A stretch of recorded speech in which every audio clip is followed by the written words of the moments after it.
Eu nunca fui visto como filho de verdade. Meu pai só decidiu me ter porque precisava de alguém compatível para salvar o meu irmão, que sofria de falência nos rins. Cresci preso a hospitais, doando sangue, passando por procedimentos dolorosos, enquanto ele mal olhava na minha cara. Quando exausto pedi para parar, a resposta foi seca. Você veio ao mundo para isso, não esqueça. Eu nunca tive direito a ser criança. Enquanto outras crianças corriam pelo pátio da escola, com os joelhos ralados de tanto brincar, eu passava os dias preso em quartos de hospital. Não porque eu fosse doente, mas porque alguém decidiu que meu corpo serviria de ferramenta. Desde o primeiro suspiro, eu não fui filho. Fui um projeto, uma solução de emergência. Meu irmão, Daniel, nasceu antes de mim, com rins que não funcionavam. A vida dele era uma contagem regressiva desde o berço. Meus pais, em especial meu pai, não aceitavam a ideia de perder o herdeiro perfeito. Então, eles resolveram me ter. Não por amor, não por desejo de aumentar a família, mas por necessidade. Eu era a última carta na manga, o remédio ambulante, a fonte de sangue fresco e órgãos compatíveis. Nunca me disseram isso em palavras bonitas.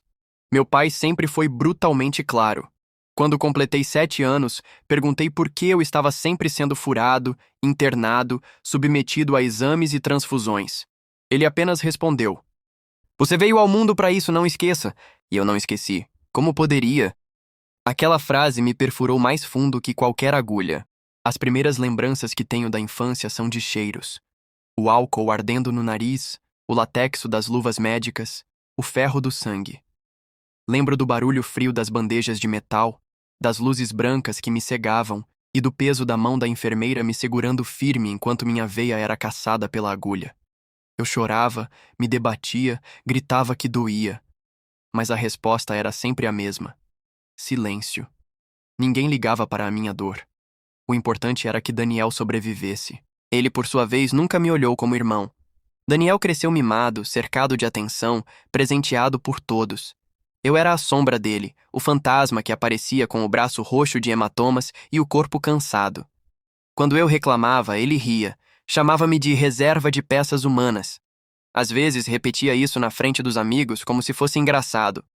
Esse aí é só meu estoque. Se eu quebrar, ele conserta. Meu pai ria junto. Minha mãe abaixava a cabeça envergonhada, mas nunca me defendeu. Certa vez, quando eu tinha 10 anos, precisei passar por uma internação mais longa, após uma doação de medula. Lembro da febre me consumindo, da dor nos ossos que me fazia tremer a ponto de morder os lábios até sangrar. Eu pedi à minha mãe para me abraçar só um pouco, porque eu estava com medo de morrer. Ela apenas ajeitou o travesseiro, disse: "Aguenta firme, seu irmão precisa de você", e saiu do quarto.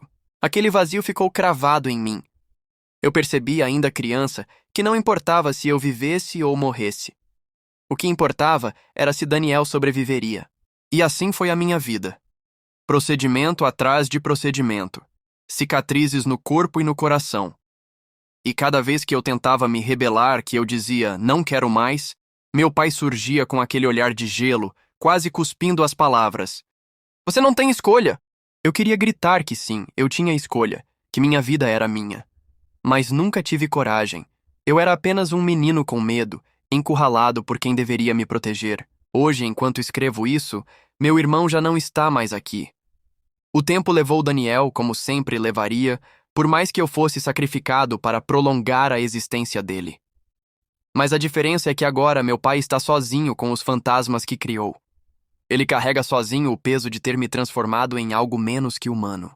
E eu, finalmente livre das agulhas e da sombra de Daniel, carrego apenas as cicatrizes. Cicatrizes que sangram de novo toda vez que lembro. Quando Daniel completou 15 anos, já tinha recebido tanto de mim que meu corpo parecia pertencer a ele mais do que a mim mesmo. Sangue, plaquetas, medula. Cada gota arrancada era comemorada como se fosse um troféu conquistado. Meu pai batia nas costas dele, orgulhoso, e dizia: "Mais uma chance, filho. Você vai viver muito." Nunca houve um obrigado para mim, nem um olhar de reconhecimento. Eu era invisível, a não ser quando chegava a hora de ceder outra parte de mim. A adolescência, que deveria ser meu tempo de descoberta, foi apenas uma extensão do hospital. Enquanto meus colegas falavam sobre festas, namoros e viagens, Eu estava enfiado em camas duras, sentindo agulhas penetrarem em mim como se meu corpo fosse uma terra de cultivo. Cada procedimento me envelhecia anos. Eu tinha apenas 14, mas sentia dores que homens de 80 carregam nos ossos. Daniel adorava esfregar isso na minha cara. Lembro de um dia, quando ele voltou para casa após uma cirurgia bem-sucedida, feita graças a uma doação minha. Ele estava radiante, cercado por primos e amigos. Eu estava sentado num canto da sala, pálido, com os braços enfaixados. Ele apontou para mim e disse: "Olha só meu herói particular. Ele nasceu só para me servir." Todos riram, eu queria desaparecer. Naquela noite, quando todos já tinham ido embora, criei coragem de falar com meu pai. Estava exausto, com dor no corpo todo, e disse que não queria mais. Pedi com a voz trêmula que ele me deixasse viver minha vida, que eu não era apenas uma ferramenta. Ele me olhou com desprezo. Ficou em silêncio por alguns segundos e depois respondeu, seco como sempre: "Você não entende? Daniel é a prioridade. Você foi colocado nesse mundo com um propósito e vai cumpri-lo até o fim. Não seja egoísta." A palavra egoísta me queimou por dentro. Como eu podia ser egoísta se nunca tive nada só meu? Se tudo em mim sempre foi arrancado à força, foi naquele momento que percebi. Eu nunca seria amado. Não importava o quanto eu sofresse, o quanto eu implorasse. Para meu pai, eu não passava de uma peça de reposição. Para minha mãe, eu era um fardo silencioso. E para Daniel, uma piada conveniente. Com 16 anos, meu corpo começou a dar sinais de desgaste. Eu estava sempre cansado, sempre com febre baixa, sempre com dores que não desapareciam. Um médico chegou a comentar com meu pai que seria perigoso continuar me submetendo a tantos procedimentos sem dar tempo de recuperação. Lembro perfeitamente da resposta dele. "Faça o que for preciso, ele aguenta." Ele. Nunca meu filho. Nunca meu nome. Eu era apenas ele. Daniel, por outro lado, florescia. Forte, cheio de energia, vivia cercado de garotas, sempre exibindo um sorriso presunçoso. Eu o via viver a vida que eu nunca poderia ter. E ainda assim, ele tinha a audácia de zombar de mim, de me lembrar que, sem ele, eu não teria razão para existir. Certa vez, quando tentei me defender dizendo que eu era mais do que isso, que eu tinha sonhos também, Daniel riu alto e disse: "Ah, que sonhos? Quem vai querer você? Todo mundo sabe que você só serve porque eu existo. Se eu morrer, você não tem utilidade nenhuma." As palavras dele me atravessaram como facas. Eu chorei aquela noite inteira, escondido no banheiro, mordendo o punho para não fazer barulho. Foi ali que nasceu em mim uma semente diferente. Uma semente de ódio. Eu nunca tive coragem de admiti-la em voz alta, mas ela cresceu silenciosa, alimentada por cada humilhação, cada dor, cada vez que me negaram humanidade. E no fundo, eu comecei a desejar o que jamais pensei que desejaria. Que um dia Daniel não estivesse mais aqui. Não porque eu não quisesse ter um irmão, mas porque só sem ele eu poderia talvez existir de verdade. Com o tempo, a semente de ódio que germinava dentro de mim começou a se misturar com algo ainda mais amargo. A sensação de vazio. Eu não era apenas um garoto roubado da própria infância. Eu era um fantasma vivo. Lembro que no meu aniversário de 17 anos, não houve festa. Não houve parabéns, nem bolo. A única coisa que recebi foi um chamado de emergência para o hospital, porque Daniel estava precisando de mais uma transfusão. Enquanto ele recebia meu sangue, cercado de médicos atentos, eu estava deitado numa maca fria, com o braço amarrado e o coração latejando de dor. Depois, quando perguntei se poderíamos ao menos jantar juntos em casa para marcar a data, meu pai respondeu com a mesma frieza de sempre. "Você deveria estar agradecido. Graças a você, seu irmão está vivo. Isso é presente suficiente." Presente suficiente. Essas palavras martelaram na minha cabeça por semanas. Eu comecei a acreditar que realmente não merecia nada além disso. A escola se tornou um campo de batalha silencioso. Eu estava sempre ausente, cansado demais para acompanhar as aulas, fraco demais para participar das atividades. Os professores tentavam ser compreensivos, mas os colegas não. Eles cochichavam que eu parecia um zumbi, que eu vivia doente, que eu era esquisito. Alguns sabiam da situação em casa e achavam engraçado repetir as piadas do meu irmão.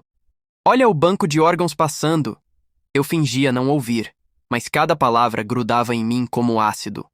Aos 18 anos, minha aparência já era a de alguém gasto. Olheiras profundas, braços finos, cicatrizes que riscavam minha pele como lembranças gravadas a ferro. Minha autoestima era inexistente. Quando me olhava no espelho, só via um corpo usado, um invólucro sem valor próprio. Daniel, em contrapartida, brilhava. Era popular, bonito, saudável o suficiente para aproveitar a juventude.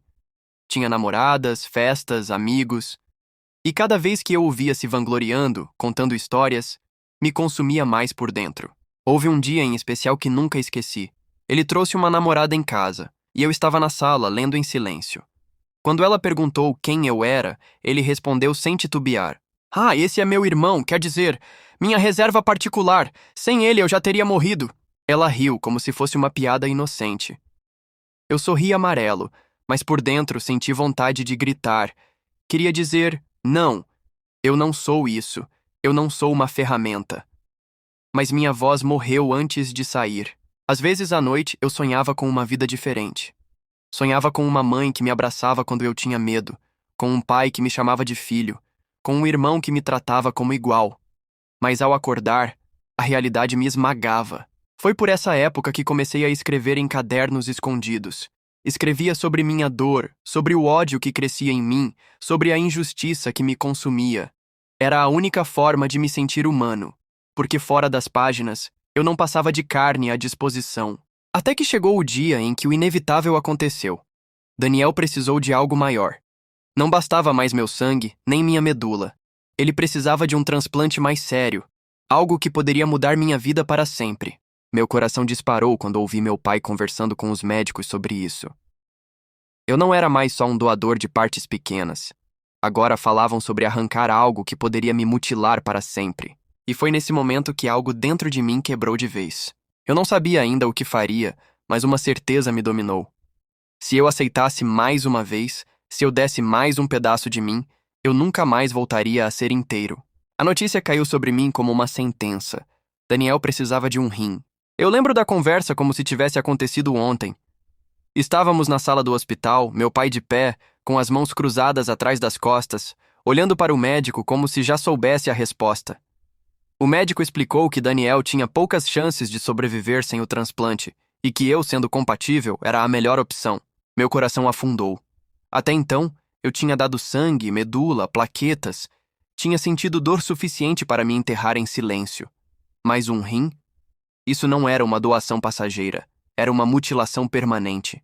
Era entregar metade de mim sem volta. Eu, com a voz trêmula, tentei falar. Eu não quero. Eu não aguento mais. Eu já dei tudo o que eu podia. Meu pai virou o rosto devagar, e o olhar que lançou sobre mim me paralisou.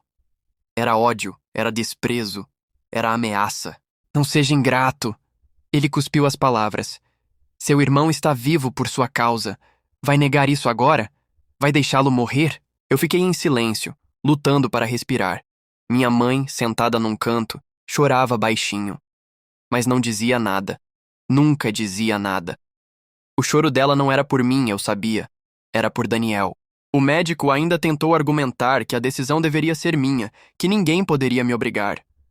Mas meu pai riu, um riso frio, cortante.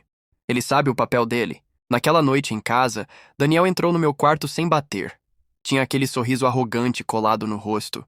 Então, maninho, parece que chegou a hora de você me dar um pedaço de verdade, né? Ele riu. Relaxa, você vai continuar vivendo. Só vai ficar um pouco mais quebrado. Eu fiquei em silêncio, encarando o chão. Ele se aproximou e sussurrou. Você devia se sentir honrado. Se eu morrer, você deixa de existir também. Afinal, sem mim, você é o quê? Nada. Quando ele saiu, eu tremia inteiro. Aquilo foi a gota d'água. Eu não queria morrer, mas também não queria continuar vivendo como sombra. E eu sabia, pela primeira vez, que se fizesse aquilo, se desse meu rim, eu nunca mais teria chance de ser alguém. Nos dias seguintes, vivi em estado de alerta. Meu pai mal falava comigo, só dava ordens. Não saia de casa, esteja pronto para os exames, não invente desculpas. Ele já tinha decidido que meu corpo não me pertencia. Comecei a ter pesadelos recorrentes.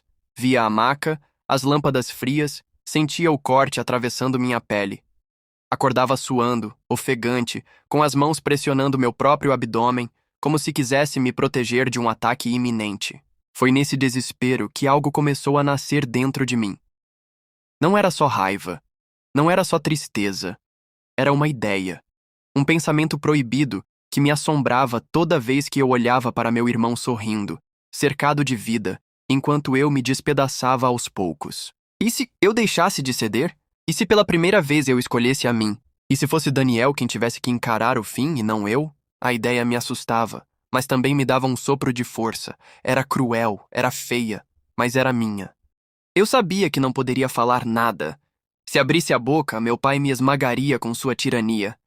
Então, pela primeira vez, comecei a guardar segredo.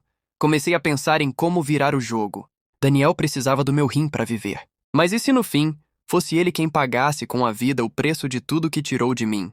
Os exames pré-operatórios começaram rápido demais. Era como se meu pai tivesse pressa em me entregar a faca. Ele assinava papéis, pressionava médicos, ignorava qualquer hesitação da minha parte. Eu me sentia como um animal levado ao abate. Ninguém perguntava se eu queria. Apenas me empurravam para dentro da engrenagem. Durante uma das consultas, o médico perguntou diretamente a mim: "Você está de acordo com o transplante?" Por um instante pensei em dizer não. Mas meu pai estava ali, de pé, os olhos cravados em mim como facas. Eu sabia o que aconteceria se eu ousasse desafiar. Então respondi, baixo: "Sim." Foi a mentira mais amarga que já saiu da minha boca. Naquela noite, trancado no meu quarto, comecei a arquitetar. Eu não queria morrer na mesa de cirurgia. Não queria viver mutilado apenas para sustentar a arrogância do meu irmão. Pela primeira vez, decidi que faria algo para proteger o pouco que restava de mim. Mas como? Eu era jovem, fraco, sem apoio. Não tinha amigos próximos, nunca tive, porque minha vida girava em torno do hospital. A escola havia sido deixada de lado. Eu não tinha ninguém além das minhas cicatrizes. Foi aí que lembrei dos cadernos escondidos, onde despejava minha dor. Peguei um deles e comecei a escrever, não mais como um desabafo, mas como um plano. Cada página se encheu com ideias que iam de súplicas desesperadas a pensamentos sombrios. Eu escrevia: "Se eu desaparecer antes, não podem usar meu rim." Depois rabiscava: "E se eu contar a verdade para alguém importante?" Mas a ideia mais insistente era a mais cruel de todas. E se eu deixar Daniel morrer? Eu me odiava por pensar nisso. Odiava sentir alívio só de imaginar. Mas ao mesmo tempo, uma parte de mim sorria. Uma parte de mim sussurrava que talvez aquela fosse a justiça que nunca tive. Os dias se arrastavam.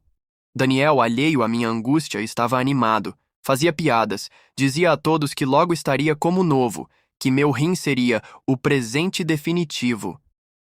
Certa noite, ele entrou no meu quarto, se jogou na cadeira e falou: "Sabe, você devia ser mais grato. Sem mim, sua vida não teria sentido. Você nasceu para salvar a minha, não esquece." Eu engoli seco. Dentro de mim, o ódio queimava como fogo. Ele não via. Não fazia ideia do quanto eu o detestava naquele momento. A data da cirurgia foi marcada. Eu tinha poucos dias. Meu pai parecia mais satisfeito do que nunca. Andava pela casa como um general que venceu uma guerra.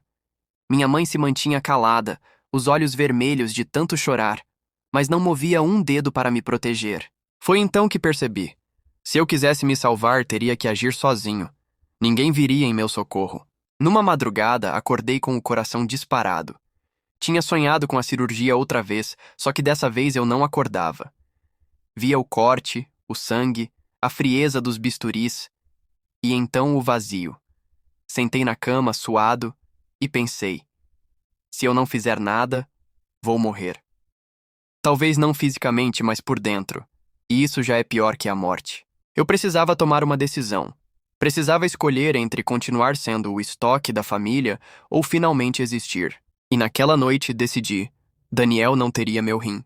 Não importava o preço.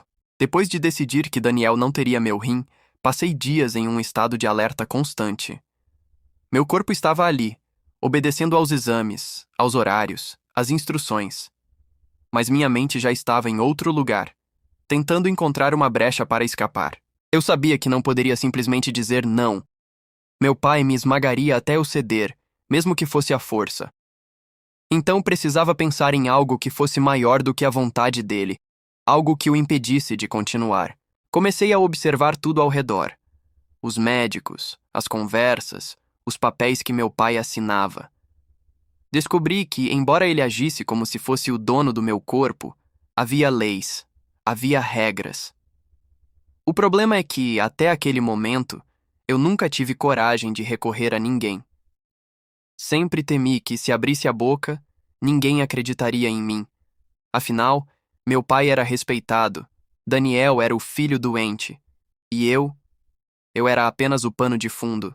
Mas o desespero nos faz enxergar saídas onde antes só havia muros. Numa tarde, durante um dos exames, uma enfermeira percebeu minha inquietação. Ela me perguntou se eu estava nervoso. Eu quis explodir, contar tudo, mas minha voz morreu na garganta. Apenas balancei a cabeça. No entanto, aquele momento ficou martelando em mim. Se eu falasse, alguém ouviria? Enquanto isso, em casa, a situação piorava. Daniel estava mais arrogante que nunca. Ele já falava como se o rim fosse dele, como se eu fosse apenas a caixa de presente. Uma noite, sentado à mesa, ele comentou diante do meu pai: "Mal posso esperar para ver se ele ainda consegue viver só com um rim. Vai ser engraçado." Meu pai riu. Minha mãe baixou os olhos. E eu travei por dentro. Era como assistir os próprios algozes brindando com minha dor. A revolta me deu coragem. Pouco a pouco, comecei a deixar pistas. Escrevia bilhetes em folhas soltas, relatando tudo o que acontecia, e os escondia dentro dos cadernos da escola, que ficavam na biblioteca. Escrevi também no diário que guardava embaixo do colchão, só que agora, de propósito, como se fosse uma bomba relógio esperando ser descoberta. Se algo acontecesse comigo, eu queria que o mundo soubesse a verdade. Mas não bastava deixar rastros. Eu precisava agir antes da cirurgia. Na semana que antecedeu a operação, meu corpo reagiu ao estresse, febre constante, náusea, tontura. Daniel zombava, dizendo que eu estava ensaiando a agonia de viver pela metade. Meu pai mandava eu me calar e descansar, porque não podia estragar tudo. E então veio a noite decisiva. Eu estava deitado, ouvindo o silêncio da casa, quando compreendi que não podia esperar mais. Se entrasse naquela sala de cirurgia, eu nunca mais sairia inteiro. Levantei com o coração disparado e abri minha gaveta secreta. Peguei todos os bilhetes que escrevi, todo o diário, e os escondi dentro da mochila. Eu não tinha um plano perfeito, mas tinha uma certeza. No dia seguinte, alguém de fora saberia da verdade. Eu não seria o cordeiro levado em silêncio. E pela primeira vez, senti uma estranha mistura de medo e alívio. Medo, porque eu estava prestes a desafiar meu pai. Alívio, porque finalmente eu ia escolher por mim. Na manhã seguinte, meu corpo tremia como se já soubesse o que estava prestes a acontecer. Meu pai me arrastou cedo para o hospital, com a mesma pressa fria de sempre. Daniel vinha ao lado, sorridente, como uma criança prestes a ganhar um presente novo. Eu, por dentro, só sentia ódio e náusea. Antes da consulta final, deixaram-me sozinho numa sala de espera por alguns minutos. Era a oportunidade que eu precisava. Tirei a mochila do colo, respirei fundo e tirei de dentro dela o diário e os bilhetes. Procurei uma brecha, um momento para entregar a alguém que não fosse parte da engrenagem do meu pai. Foi então que vi uma assistente administrativa passando, recolhendo alguns papéis.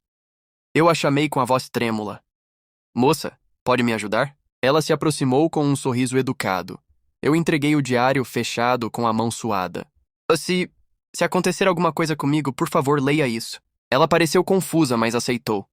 Talvez tenha pensado que era um delírio de adolescente nervoso, mas para mim, aquele gesto foi como soltar uma corda no meio do afogamento. Pouco depois, meu pai voltou. O olhar dele parecia perfurar minha alma, como se soubesse que eu estava tramando algo. "Preparado?" perguntou sem esperar resposta. Eu apenas assenti, porque não tinha coragem de enfrentá-lo de frente. No caminho até a sala de preparo, Daniel ria, batia palmas, dizia: "Daqui a pouco vou estar com um rim novinho. Você devia estar feliz por mim." Aquilo me corroía. Eu caminhava como prisioneiro rumo à execução. Mas o destino, pela primeira vez, pareceu querer brincar do meu lado. Enquanto eu aguardava para ser levado, 2 médicos entraram na sala, trazendo a tal assistente junto. Ela segurava meu diário nas mãos. Um deles olhou para mim e perguntou: "Você escreveu isso?" Meu coração parou. Meu pai arregalou os olhos furioso, mas não pôde responder por mim. Eu engoli em seco e disse, firme pela primeira vez: Sim, tudo o que está aí é verdade. O silêncio que se seguiu foi sufocante. Daniel riu, incrédulo, como se fosse uma piada. Ele inventa coisas desde criança, não acreditem. Mas os médicos não riram. A enfermeira que estava com eles olhou para mim com uma expressão que eu nunca tinha visto em ninguém até então. Compaixão. Ou se isso for verdade, não podemos prosseguir, disse um deles, firme. Meu pai explodiu. Bateu na mesa, gritou que eu estava destruindo a família, que Daniel morreria por minha culpa, que eu era um ingrato, um monstro. Cada palavra cuspida dele parecia um soco. Mas dessa vez não fiquei calado. Eu não sou um estoque de peças, gritei, a voz saindo rasgada. Eu sou uma pessoa! O silêncio que veio depois foi pesado. Pela primeira vez na vida, eu tinha dito em voz alta aquilo que sempre esteve preso na minha garganta. Os médicos decidiram suspender o procedimento até que tudo fosse esclarecido. Meu pai saiu da sala transtornado, Daniel me lançou um olhar de puro ódio, e eu chorei. Não de tristeza, mas de algo novo. Um alívio cortante. Eu tinha conseguido frear a engrenagem. Pela primeira vez, ela não tinha me esmagado completamente. Mas eu sabia que a guerra estava apenas começando. Nos dias que se seguiram, meu pai se transformou. Antes era só frieza, agora era fúria concentrada. Cada olhar, cada palavra dele carregava ódio puro. Daniel, por outro lado, começou a perceber que algo mudara. Ele tentava me provocar, mas agora suas piadas não me atingiam da mesma forma. Eu tinha descoberto uma força que nunca pensei possuir. Minha mãe continuava em silêncio, mas percebi que seu semblante mostrava culpa, talvez arrependimento. Mas arrependimento não conserta anos de crueldade. Eu já sabia disso. Os médicos, por sua vez, exigiram explicações detalhadas. Meu diário foi lido, meus bilhetes investigados. Descobriram cada doação, cada procedimento, cada momento em que meu corpo foi usado sem meu consentimento. E então, um deles disse algo que marcou minha alma. Isso é abuso. É um crime. Você foi explorado. Explorado. Finalmente uma palavra que descrevia minha vida. Finalmente, alguém reconhecia o que eu era. O processo que se seguiu foi lento e doloroso. Meu pai tentava manipular todos, inventando histórias, distorcendo fatos. Daniel chorava, não pelo que aconteceu comigo, mas pelo medo de perder seus privilégios. Eu assistia tudo de longe, sentindo um misto de pena e raiva. Cada lágrima dele parecia um eco do que eu senti por anos, e agora era meu momento de ver a justiça tomando forma. No meio desse caos, percebi algo que nunca tinha notado. A minha dor tinha me transformado. Eu não era mais a sombra de ninguém. Meu corpo, minhas cicatrizes, minha história, tudo agora me pertencia. E mesmo que meu pai quisesse, não poderia tirar isso de mim. Um dia, ele explodiu completamente.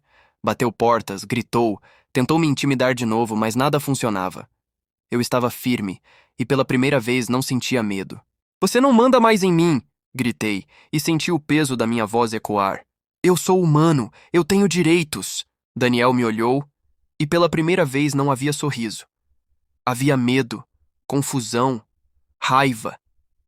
Ele tinha aprendido que não era invencível, que eu não era apenas reserva de peças humanas. Com a ajuda dos médicos e das autoridades, meu pai foi investigado. Documentos, registros hospitalares, depoimentos de enfermeiros, tudo apontava para um abuso sistemático. E enquanto a justiça se aproximava, senti algo que há muito não sentia: satisfação. Não por maldade, mas por finalmente ver que o peso da verdade poderia finalmente recair sobre quem merecia. E apesar de toda a dor, percebi que algo dentro de mim começava a cicatrizar. Não completamente, claro. Algumas feridas jamais se fecham, mas havia uma luz que eu nunca pensei que voltaria a ver. A vingança não era meu objetivo. Meu objetivo agora era apenas existir, ser livre, e finalmente viver a vida que me foi negada desde o nascimento. E enquanto isso acontecia, Daniel começou a sentir o peso da própria vulnerabilidade. Pela primeira vez, ele entendia o quanto havia se apoiado na minha dor. Pela primeira vez, ele estava sozinho, sem o meu corpo para sustentar sua vida. Daniel começou a mudar, mas não de um jeito bom. Ele estava confuso, cheio de raiva, ressentido com o que chamava de injustiça. A arrogância que sempre exibira como escudo agora se transformava em desespero. Ele buscava meu perdão, mas eu não podia dar. Não havia perdão para anos de humilhação, manipulação e crueldade. Meu pai, por outro lado, entrou em colapso completo. O homem que me tratara como um objeto, que riu das minhas lágrimas, que me obrigou a entregar pedaços de mim mesmo, agora enfrentava o peso de seus próprios atos. Investigado, humilhado publicamente, vendo sua autoridade desmoronar, ele finalmente experimentou a impotência que eu sentira durante toda a vida. Eu me tornei, aos olhos de todos, a vítima que se tornou sobrevivente. Mas não era apenas sobrevivência, era uma vitória silenciosa, amarga, mas necessária. Cada lágrima que derramei no hospital, cada grito sufocado, cada dia de agonia tinha finalmente um eco. Daniel perdeu amigos, perdeu confiança, e a vida que ele achava garantida começou a desmoronar. Ele teve que encarar sozinho que não era invencível, que dependia de mim de uma forma que nunca poderia compensar. E o mais cruel, ele sabia que eu não tinha mais nenhuma obrigação com ele, que todas aquelas transfusões, todos aqueles procedimentos, todos aqueles anos de dor eram finalmente somente minha história, não dele. Minha mãe, depois de semanas de silêncio, tentou se aproximar. Mas eu não queria consolo, eu não queria abraços nem palavras suaves. Eu queria distância, liberdade.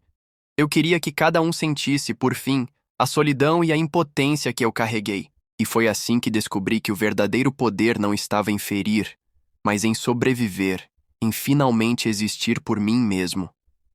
Não havia gratidão, não havia celebração, apenas uma sensação estranha: justiça. Uma justiça que eu não desejava por vingança direta, mas que aconteceu de forma natural, como consequência de anos de abuso e negligência. No final, meu pai e Daniel estavam diante da realidade: que eu não era deles, que eu não era propriedade, que eu tinha direitos. Eles precisaram enfrentar a dor que me causaram, enquanto eu respirava, finalmente livre, com o corpo e a mente intactos. E eu aprendi que sobreviver não é apenas continuar vivo. Sobreviver é existir mesmo quando ninguém acredita que você pode. Sobreviver é transformar cada cicatriz, cada lágrima e cada dor em prova de que você não é apenas o que eles dizem que é. E pela primeira vez na vida inteira, eu senti que pertencia a mim mesmo. Os meses seguintes foram silenciosos, mas pesados. Meu pai foi investigado formalmente e sofreu as consequências legais pelo abuso sistemático. Ele perdeu respeito, amigos, negócios. Cada passo que dava era um lembrete do quanto tinha errado e do quanto eu havia sofrido por causa dele. Daniel, por sua vez, nunca mais foi o mesmo. Perdeu confiança, perdeu a arrogância, perdeu a segurança de saber que minha vida sempre esteve à disposição dele. Cada olhar que lançava em minha direção carregava raiva, remorso e medo. Mas ele não podia me controlar. Eu finalmente me tornara alguém que existia por si só, independente de quem me criou ou do irmão que tentou me usar. Minha mãe tentou se reaproximar, mas eu não queria perdão. Não depois de tantos anos de silêncio, de olhar vazio, de negligência. Ela queria consertar algo que nunca poderia ser consertado. Eu a deixei aprender da mesma forma que eu aprendi, que certas feridas não se curam com palavras ou abraços, mas apenas com distância e reconhecimento da própria vida. Eu finalmente pude respirar. Cada cicatriz no meu corpo, cada lembrança dolorosa, cada grito contido, cada lágrima silenciosa tornou-se parte da minha identidade. Eu não era mais a sombra, nem a reserva de peças humanas. Eu era alguém inteiro, e havia algo ainda mais profundo.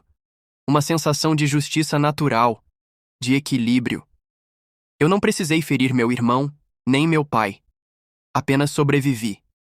Apenas me afastei do que me consumia. Mas ver que eles sentiram, finalmente, o peso do que fizeram, trouxe uma satisfação silenciosa, amarga e poderosa. Nos anos que se seguiram, reconstruí minha vida.